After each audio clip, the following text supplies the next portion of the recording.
A community united in murder, deep in the heart of the Everglades, left a lasting legacy that tells the story of a mysterious visitor.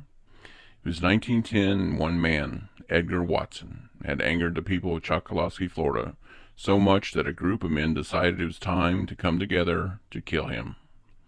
Watson came to Chokoloskee at a time when there were no roads and few people. It was as wild as the Wild West. Watson had come to the area to hide out after committing murders around Oklahoma, and allegedly killing one of the most famous women outlaws of the time, Belle Starr. When Watson arrived in Chokoloskee, he started a sugar plantation and quickly rose to be a powerful man. Watson would hire workers on his plantation, then kill the workers if they wanted to leave.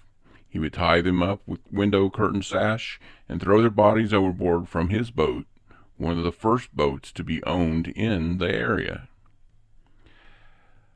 Watson's downfall came when he killed a woman named Hannah in an area along with her husband.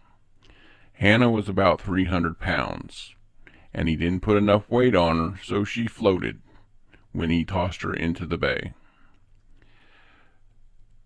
The townspeople, they had finally had enough of Watson. The townspeople met at Ted's Smallwood store, where they knew Watson would show up once a week for supplies. Watson approached the store and reached for his gun and tried to fire, but the bullets were wet and they wouldn't fire, and the crowd of men fired back hard. They let loose with their guns, and Watson was dead before he hit the sand.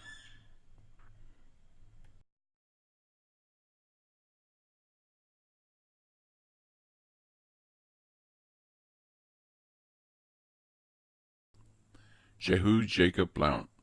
Mary Jane and Jehu were married January 16, 1862, in newly established Polk County. Jehu served as a private in Captain Leslie's company in the Third Seminole War, in which a brother-in-law, Street E. Parker, was first lieutenant, and a future brother-in-law was Francis A. Henry, a second lieutenant. His brothers Riley, Nathan, and Owen Blount served with him. Jehu was elected clerk of the Circuit Court of Polk County, created February 8, 1861, from Hillsboro. Jehu served in the Confederate Army as a private in the command of Captain Francis A. Henry, Company A, 1st Battalion, Florida Special Cavalry. While living near Fort Meade, Jehu was a cattleman. He moved to Fort Myers in 1873, selling his cattle to Captain Henry. He opened a general merchandising store at 1st and Henry Street. He served as the first postmaster of Myers in 1875. He was on the first Fort Myers City Council in 1885. He and his wife were among the founders of the First Methodist Church of Fort Myers, and Jehu served many years on the Board of Trustees. He engaged in fruit growing, produce shipping, and phosphate mining. In this latter venture, he lost the greater part of his fortune.